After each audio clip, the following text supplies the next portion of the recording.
গাজলের হাটে এসে কেঁদে কুল পাচ্ছে না জেলার কৃষকেরা। মূলত পাট চাষের সাথে যুক্ত কৃষকদের অবস্থা দেখে চিন্তায় পড়েছে সাধারণ মানুষ।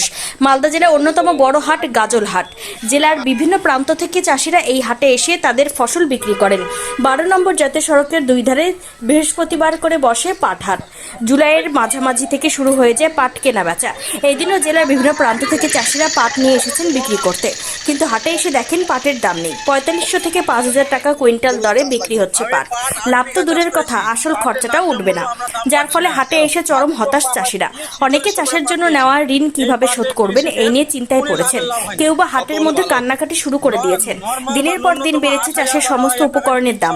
শ্রমিকদের মজুরিও অনেকটা বেড়েছে, কিন্তু তার তুলনায় বাড়েনি পাটের দাম, যার ফলে বহু কৃষক আগামী বছর পাট চাষ ছেড়ে দিয়ে টোটো চালাবেন বা ভিন রাজ্যে কাজ করতে যাবেন বলে জানালেন। চাষিরা দাবি জানাচ্ছেন, মালদা জেলার সব থেকে বড় পাটের হাট গাজলে এসে জুট কর্পোরেশন অফ ইন্ডিয়া সরকারি দামে পাট ক্রয় করে তাদের ঋণ মুক্ত করুক। কি নাম? বসন্ত সরকার, বাড়ি? আকালপুর। চাষ করেছেন পাট? করছি হালকা। কেন হালকা?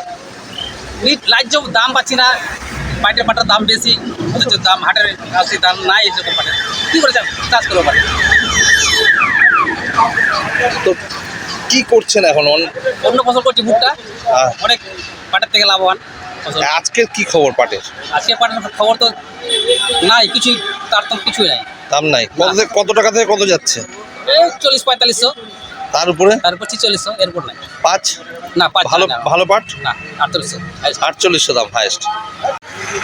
এটা হচ্ছে আমাদের মালদা জেলার মধ্যে গাজলের সরষা, পাট এবং আরও যে শস্য আছে এখানে একটা বিখ্যাত হাট বলে পরিচিত।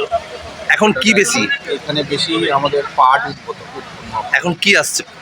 পাটই বেশি উৎপন্ন হচ্ছে, কারণ তুলনামূলকভাবে এবার কৃষকের কিন্তু পাট নেই। কারণ আগের বছর কৃষক প্রচণ্ড হারে দাম কম পেয়েছে, পাটের দাম কম হয়, কৃষক খুব মর্মাহত। এইবার কৃষক পাট উৎপন্ন কম করেছে এবং তুলনামূলক এইবারও দাম কম।